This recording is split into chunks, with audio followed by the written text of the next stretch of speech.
તમે ત્યાં બેઠા બેઠા ફોન કરતા તો હું ચૂપ ના રહ્યો, તો અડધી રાતે સીએમ સાહેબને મળો તો મળીને કે સાહેબ પાણી આપવું જ પડશે, કોઈ કારણે પાણી આપવું પડશે.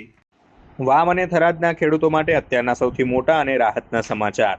નર્મદાની કેનાલોમાં પાણી બંધ થવાની ચિંતા હવે દૂર થઈ છે. મંત્રી સ્વરૂપજી ઠાકોરની સફળ રજૂઆત બાદ સરકારે 30 એપ્રિલ સુધી સિંચાઈનું પાણી ચાલુ રાખવાની સત્તાવાર જાહેરાત કરી છે. વાવ, સુઈગામ અને ધરણીધર જેવા અંતરિયાળ ગામડાઓના ખેડૂતો લાંબા સમયથી પાણી લંબાવવાની માંગ કરી રહ્યા હતા. મંત્રી સ્વરૂપજી ઠાકોરે ખેડૂતોની આ વાત મુખ્યમંત્રી સુધી પહોંચાડી અને મુખ્યમંત્રીએ પણ સહર્ષ મંજૂરી આપી દીધી છે. 30 એપ્રિલ 2026 સુધી પાણી મળવાને કારણે હવે ખેડૂતોનો તૈયાર પાક બચી જશે અને પશુઓ માટે ઘાસચારાની સમસ્યા પણ નહીં રહે.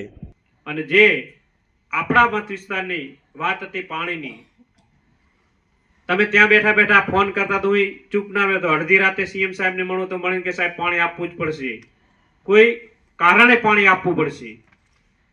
તમારા બધાની રજૂઆત અને તમે બધે અહીં પહોંચાડ્યો હોય તો મારી પણ ફરજ થાય છે કે આ વિસ્તારને પાણી 30 માર્ચ સુધી 30 એપ્રિલ 30/4 સુધી પાણી આપવાનું. તમે ગગાભાઈ એને કાલ ફોન કર્યો તો, બધા બેઠા હતા, નાગજીભાઈ બધા, કે પાણી તમે કીધું ચિંતા ના કરો, તમે સાચા વ્યક્તિને ચૂંટીને મેલ્યો છે, તમારું પાણી ચાલુ રહેશે. એટલે મને વિશ્વાસ હતો આપણી ભારતીય જનતા પાર્ટીની સરકાર ઉપર કે આપણા વિસ્તારને કોઈ દિવસ અન્યાય કર્યો નથી ને અન્યાય થવાનો નથી.